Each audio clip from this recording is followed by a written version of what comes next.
Hello, what's up? My name is Roxalyn. Kung hindi ka pa nakasubscribe at nakaklik sa ating button, pakiclick na lang po at pakishare ang ating video para naman sa susunod na mag-upload ako ay lagi kang nakasubaybay. Thank you.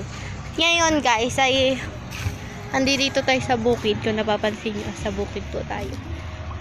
Asikasuhin natin guys yung mga hayop na papainumin kasi anong oras natin, mag-aalas 4 na. So it's over na, pwede na silang ipastol sa paligid. Papainumin muna natin sila guys kasi hindi pa sila nakainom. Tapos kailangan na natin silang ipastol kasi naman hindi naman na masakit sa balat yung init, kaya pwede na natin sila ipastol. So guys, yung kalabaw na isa guys, ayun, na ipastol na namin.